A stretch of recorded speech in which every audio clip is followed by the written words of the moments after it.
मित्रों, BSc CGL की परीक्षा बिल्कुल नज़दीक आ गई है और कई सारे मित्रों का यह आग्रह था कि टॉपिक वाइज वीडियो बनाया जाए। तो सामान्य विज्ञान से संबंधित एक और टॉपिक ध्वनि तरंग पे हम लोग आज चर्चा करेंगे और इसमें निकलने वाली कई प्रश्नों पर हम लोग चर्चा करेंगे जो कि पिछली कई परीक्षाओं में पूछा गया है। सबसे पहले तरंग क्या है? तो तरंग एक विक्षोभ है, एक डिस्टरबेंस है।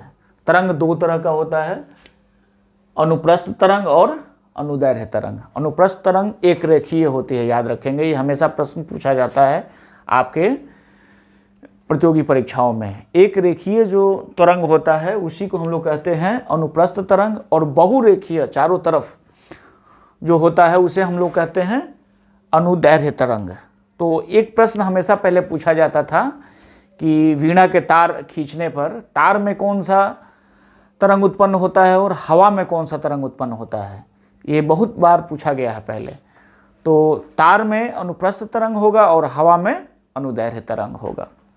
अब आते हैं तरंग की प्रकृति पर और उससे निकलने वाले प्रश्नों पर। अब तरंग जैसे हम लोग यहाँ देख रहे हैं, ये तरंग ऐसे है, तरंग के नीचे वाला भाग गर्त है और ऊपर वाला भाग शीर्ष है। नीचे गर्त, ऊपर शीर्ष। तो एक शीर्ष से दूसरे शीर्ष के बीच की दूरी को हम लोग कहते हैं तरंग दैर्घ्य।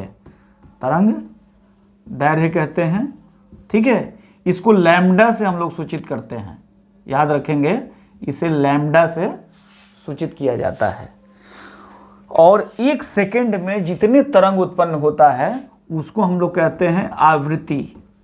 याद रखेंगे, यह प्रश्न हमेशा पूछा जाता है और बीएससी सीजीएल में 25 प्रश्न सामान्य विज्ञान से संबंधित है, इसलिए आप लोगों को इस पर विशेष ध्यान देना है। तो आवृत्ति होता है, इसको n से सूचित किया जाता है। और एक तरंग, एक पूर्ण तरंग, मतलब कि शीर्ष से शीर्ष तक होने में जितना समय लगता है उसको हम लोग कहते हैं आवर्त काल, ठीक है। इसको हम लोग कैपिटल T से सूचित करते हैं।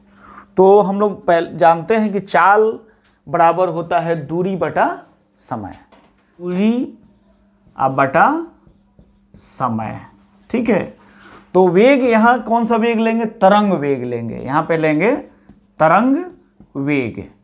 और दूरी क्या लेंगे? ये दूरी, शीर्ष से शीर्ष की दूरी या फिर गर्त से गर्त की दूरी। तो इसको हम लोग क्या कहते हैं?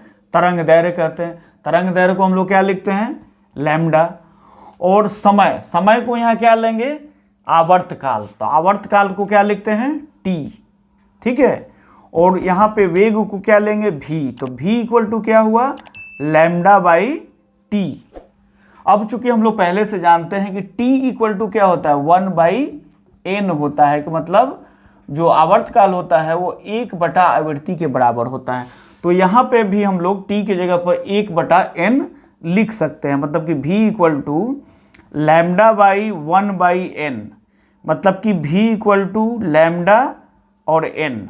तो इसको हम लोग ऐसे याद रखेंगे कि V equal to n lambda. यह सूत्र को याद रखेंगे, यह आपके सीजीएल परीक्षा के आंकिक प्रश्न, इससे कई बार पूछा गया है और अक्सर परीक्षाओं में पूछा जाता है V equal to n lambda. इसके अतिरिक्त इस पाठ से 3-4 प्रश्न और पूछे जाते हैं, जैसे मनुष्य की सुनने की क्षमता क्या है? तो आवृत्ति का हमारा एसआई मात्रक होता है हर्ट्ज होता है, इसको याद रखेंगे। आवृत्ति का एसआई मात्रक हर्ट्ज होता है। तो कोई भी मनुष्य जो है वो 20 हर्ट्ज से लेकर के 20,000 हर्ट्ज तक की ध्वनि तरंग को वह सुन सकता है। उससे कम की आवृत्ति या उससे अधिक आवृत्ति वाले ध्वनि तरंग को वह नहीं सुन सकता है। तो हमारा जो ऑडिबल ध्वनि तरंग है वो है 20 से लेकर के 20,000 हर्ट्ज तक, इसको याद रखना है। और 20 से कम हर्ट्ज, 20 हर्ट्ज से कम ध्वनि तरंग को हम लोग कहते हैं अवश्रव तरंग, अवश्रव्य तरंग, अवश्रव्य तरंग कहते हैं। और 20,000 से ऊपर के ध्वनि तरंग को पराश्रव्य कहते हैं, पराश्रव्य ध्वनि तरंग कहते हैं। तो इस तरीका से इन सारे प्रश्नों को आप लोग जवाब दे सकते हैं। इसके अतिरिक्त एक दो प्रश्न और इससे पूछा जाता है। जब ध्वनि तरंग जो है, ध्वनि का जो वेग होता है वह हवा में होता है, इसको याद रखेंगे, 332 मीटर प्रति सेकेंड। 330 निकाले थे न्यूटन, बाद में लाप्लास ने उसको करेक्शन किए, तो लाप्लास के करेक्शन के द्वारा अभी का जो एब्सोल्यूट वैल्यू है वो है 332 मीटर प्रति सेकेंड हवा में।